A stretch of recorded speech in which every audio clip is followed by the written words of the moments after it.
जय मां विंध्यवासिनी, हर हर महादेव। आप सभी का स्वागत है हमारे यूट्यूब परिवार में। नवरात्र के समय में, विशेष करके चैत्र नवरात्र के समय में ध्वजा पूजन हनुमान जी का प्रत्येक सनातन घर में अवश्य होना चाहिए। अत्यंत आवश्यक विषय है।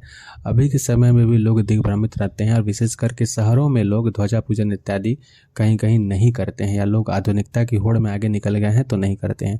और बहुत सारे ऐसे भी लोग हैं, चाहे वो कितने भी आधुनिक हो गए हैं, बड़े बड़े फ्लैट्स में रहते हैं, डुप्लेक्स में रहते हैं, लेकिन उनके घर पे हनुमान जी का ध्वजा लहराता हुआ आपको दिख जाएगा। तो एक विडंबना की स्थिति होती है। जब मध्यम वर्गीय परिवार उच्चता की ओर बढ़ता है तो ऐसे लोग आधुनिकता की होड़ में इन सभी चीज़ों को इग्नोर करना आरंभ कर देते हैं। ऐसा नहीं करना चाहिए। इस विषय को आप सभी के समक्ष रखने का कारण है कि बहुत सारे लोगों के द्वारा यह प्रश्न पूछा जा रहा था कि जब भी हम नवरात्र इत्यादि का पूजन करते हैं तो ध्वजारोहण, ध्वजा पूजन इत्यादि की बात करते हैं, तो क्या यह करना आवश्यक है और क्यों करना चाहिए, इसके पीछे का कारण क्या है। आप सभी को जान करके यह आश्चर्य होगा कि जब हनुमान जी संजीवनी बूटी लेकर के आए थे, उसी समय श्री राम जी ने हनुमान जी को आशीर्वाद दिया था कि आप जो है युग युग तक अमर रहेंगे और आपके नाम का ध्वज जो है पूरे समस्त संसार में लहराते रहेगा। तो अजरता अमरता का वरदान मिलने के पश्चात आप सभी को यह जानकारी होगी कि महाभारत के युद्ध में रथ के ऊपर, अर्जुन के रथ के ऊपर ध्वजा में हनुमान जी बैठे हुए थे और वहीं से वो शत्रुओं का सर्वनाश करते थे। बहुत बार जब अर्जुन के ऊपर प्राणघातक हमला हुआ था तो हनुमान जी जो है सिंह गर्जना यानी कि अपने आवाज के द्वारा जो है शत्रु सेना में अत्यंत भय उपस्थित कर देते थे। श्री कृष्ण जी के द्वारा उनको बहुत बार रोका गया कि आप जो है अपने बल का प्रयोग इस युद्ध में ना करें, क्योंकि आपके तेज के समक्ष सामर्थ्यशाली कोई व्यक्ति अब के युग में कोई है ही नहीं। इस कारण से उनको युद्ध में भाग नहीं लेने दिया गया था, लेकिन ध्वजा के ऊपर स्थित होकर के वह अर्जुन और बाकी के सभी पांडवों का रक्षण कर रहे थे। इसी चीज को आगे चल के कालांतर में विषयांतर होकर के यह विषय और समग्र आर्यवर्त में यह चीज हुआ कि सभी घर घर में जो है हनुमान जी का ध्वजा का पूजन और हनुमान जी का स्थापन होगा। यह अत्यंत आवश्यक होता है। जिस घर में हनुमान जी के नाम का ध्वजा उपस्थित होता है और विधि विधान से उनका पूजन होता है, लेकिन मानिए वह घर जो है कहीं ना कहीं भगवान हनुमान जी और उनकी जितने भी योग कारक शक्तियाँ होती हैं, उनके जो भी गण होते हैं, उनके द्वारा सुरक्षा प्रदान करने का समर्थ उनके भीतर होता है, उनके संरक्षण में होता है। जब कभी तंत्र इत्यादि के माध्यम से कोई अविचारी क्रिया इत्यादि कर दी जाती है तो उस समय हनुमान जी के ध्वजा के पास ही जो जानकार व्यक्ति होते हैं उनके द्वारा प्रथम पूजा करवा करके काट करवाया जाता है। ऐसा माना जाता है कि जिस घर में कम से कम 5 वर्ष तक ध्वजा पूजन एक ही स्थान पर हो गया है, उस जगह में हनुमान जी की शक्ति अंश रूप से अवश्य विराजमान रहती है। बहुत सारे जगहों पर हनुमान जी का खड़ाऊ उनका ध्वजा के पास रखा जाता है और यह भी माना जाता है, विशेष करके जो भगत वाले क्षेत्रीय तंत्र परंपरा के साधक होते हैं उनके द्वारा यह माना जाता है कि सुबह के समय में हनुमान जी जो है गंगा स्नान के लिए जाते हैं और उनके आने के पूर्व जो है खड़ाऊ को उठा करके उस स्थान को लीप करके शुद्ध कर दिया जाता है। और यह भी माना जाता है कि हनुमान जी सुबह सुबह नहा करके जब वापस आते हैं तो श्री राम जी की सेवा में उपस्थित होते हैं। इसलिए हनुमान जी का पूजन सर्वप्रथम सुबह सुबह सबसे पहले होता है। उसके पश्चात बीच का जो समय होता है, यानी कि सुबह में लगभग सूर्योदय का जो समय, जो प्रभु श्री राम के उठने का समय है, उस समय से लेकर के 7:30-8 बजे तक का जो समय होता है, वह समय हनुमान जी सेवा में रहते हैं प्रभु श्री राम के। तो उस समय उनकी पूजा को इसीलिए कहा गया है कि इस समय कम पूजा करना चाहिए। यह भक्त का भाव है, इसे मान लीजिए, लेकिन कहीं ना कहीं सत्य भी है कि वह अपने स्वामी के पास रहते हैं उस समय में, तो उस समय वह नहीं, एक तरीके से माना जाता है कि उस समय वो नहीं उपस्थित होते हैं। यह भाव है एक तरीके से। तो हनुमान जी की पूजा इसलिए घर घर में और ध्वजा के रूप में जरूर रखना चाहिए। शत्रु के मर्दन करने के लिए, शत्रु नाश की इच्छा से, शत्रु के ऊपर विजय की इच्छा से इसे विजय ध्वज कहा जाता है। हनुमान जी की ध्वजा को लेकर के जब रण में उतरते थे राजा, तो शत्रुओं को ऐसा भी माना जाता है कि शत्रु जो है उस ध्वजा के विशेष प्रभाव से जो है तेज रहित हो जाया करते थे। ऐसा विवरण आता है कि भगवती बगला के साधक जो थे उनके द्वारा ऐसा प्रयोग किया गया था, जिसमें हनुमत ध्वजा का एक अंग विद्या प्रयोग आता है, जिसमें सिर्फ ध्वजा के माध्यम से, और ऐसी आपको एक कथा चाणक्य के समय में भी सुनने को मिलेगी कि ध्वजा के माध्यम से तंत्र का एक प्रयोग किया गया था, जिसमें शत्रु जो थे दिग्भ्रमित होकर के तेज रहित यानी कि भय से भयभीत हो गए थे। उनको समझ में नहीं आ रहा था कि कैसा क्या हो रहा है।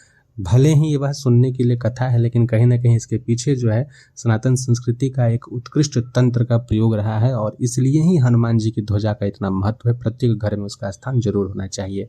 हनुमान जी की ध्वजा सबसे ऊंचे स्थान पर लगाना चाहिए या फिर जो भी आपका घर है, जितना भी बड़ा आपका घर हो, इतना ऊंचा ध्वजा अवश्य हो कि दूर से ही वह ध्वजा दिखाई दे।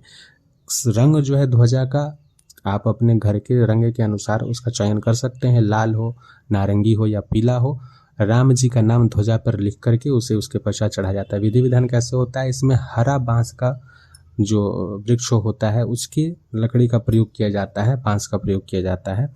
हर साल उसे बदला जाता है। सर्वप्रथम हनुमान जी की ध्वजा, 2 ध्वजा चढ़ानी चाहिए। कैसे 2 ध्वजा चढ़ाते हैं, हनुमान जी के मंदिर में लेकर के, जो रामनवमी को जो ध्वजा लेकर के जाएंगे, साथ में मिठाई, फूल, प्रसाद इत्यादि लेके जाएंगे, संकल्प करा करके एक ध्वजा जो है मंदिर में लगा देनी चाहिए, दूसरी ध्वजा वापस घर ला करके घर में लगाना चाहिए।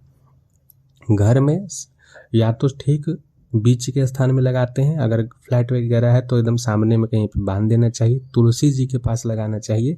अगर घर के ईशान कोण में अगर आप हनुमान जी का स्थान देते हैं तो वह सर्वश्रेष्ठ होता है। उस जगह में हनुमान जी का ध्वजा गाड़ करके पूजन करना चाहिए।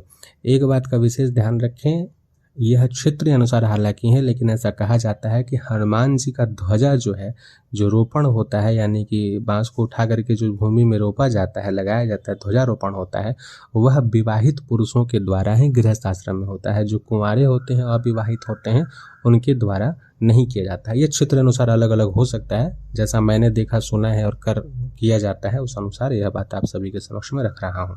हो सकता है आपके क्षेत्र में अलग प्रकार से हो। जब ध्वजा गाड़ने के लिए जो भूमि को खोदा जाता है, मिट्टी को हटाई जाती है, तो मिट्टी हटाने के पश्चात वहाँ पर सर्वप्रथम भूमि देवी का पूजन होता है। चूँकि हनुमान जी कहीं ना कहीं मंगल महाग्रह के अधिपति देवता हैं, उनको प्रतिनिधित्व करते हैं। हनुमान जी मंगलवार के दिन उनका जन्म माना गया है, इसलिए भूमि पूजन जो है अत्यंत आवश्यक होता है। भूमि जो है मंगल ग्रह की माता है, तो सर्वप्रथम भूमि पूजन होता है। अक्षत चावल और वहाँ पे पान, कसैली, इलायची जो है पहले डाल के, गंगा जल डाल के, लड्डू इत्यादि दे के भोग दिया जाता है। जल इत्यादि देने के पश्चात तब जो है वहाँ पे ध्वजारोपण होता है। ध्वजारोपण करने के पश्चात वहाँ पे फिर हनुमान जी के नाम से पूजन इत्यादि दिया जाता है। जो भी भोग भेंट चढ़ाना हो हनुमान जी के नाम से उसी जगह में होता है। इस तरीके से होता है। हनुमान जी का ध्वजा चढ़ाने से पहले जो पूजन होकर के आता है, तो उसमें जो नारंगी सिंदूर होता है, चमेली के तेल में मिला करके उससे राम नाम लिखा जाता है ध्वजा के ऊपर में। और पूरा जो बांस होता है जिसमें हनुमान जी की ध्वजा को हम लोग लगाते हैं, उस बांस को भी पूरे सिंदूर से लीप दिया जाता है। सिंदूर लेपन की प्रक्रिया की जाती है। उसके पश्चात ही ध्वजा में फूल माला, आम का पत्ता जरूर पहनाया जाता है ऊपर की ओर, और तब जा करके सजा करके ध्वजा को हनुमान जी का जयकारा लगाते हुए तीव्र रूप से, और राम जी का जयकारा लगाते हुए तब उसका ध्वजारोहण यानी ध्वजारोपण करते हैं और उसके पश्चात पूजन करते हैं। नित्य जो है वहाँ पर दीपक अवश्य हनुमान जी के नाम से जलाना चाहिए, जिस जिस घर में ध्वजा लगा होता है। साथ ही अगर संभव हो तो हनुमान जी के ध्वजा के पास ही 5 तुलसी जी का पौधा जो है जरूर लगाना चाहिए।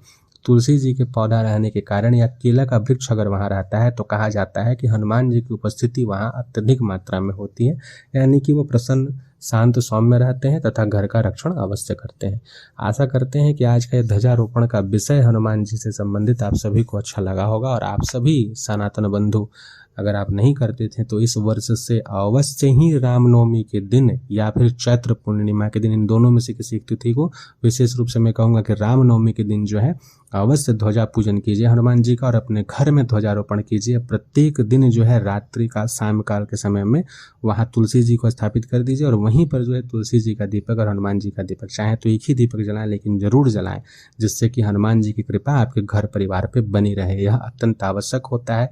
इससे आपके अनेक सारे दोषों का शमन होता है। कुंडली में उपस्थित अगर केतु से संबंधित कोई दोष है, कालसर्प दोष जो कि बाद में प्रचलन में आया है, लेकिन उससे संबंधित कोई दोष है, ग्रहण दोष अगर है, इन सभी में आपको लाभ प्राप्त होता है। राहु अगर आपके खराब है, राहु के कारण आपको अत्यधिक धन की हानि इत्यादि हो रही है, तो भी ध्वजारोपण करने से हनुमान जी की कृपा से, क्योंकि मंगल जो है राहु के ऊपर अंकुश लगाता है। मंगल जहाँ प्रबल होते हैं हनुमान जी की कृपा से, वहाँ आप शत्रु पे विजय, माया पे विजय इत्यादि आसानी से प्राप्त कर पाते हैं। क्रोध बहुत, जिस घर में आपस में बहुत ज़्यादा झगड़ा होते रहता है, क्रोध में सभी कोई व्यक्ति रहते हैं, वहाँ जब ध्वजारोपण होता है तो घर में शांति और सौम्यता आती है। तो आशा करते हैं कि इसके लाभ को समझ करके आप सभी अपने घर में अवश्य हनुमान जी के ध्वजा का रोपण करेंगे तथा उनका पूजन करेंगे। जय मां विंध्यवासिनी, हर हर महादेव, जय जय श्री राम।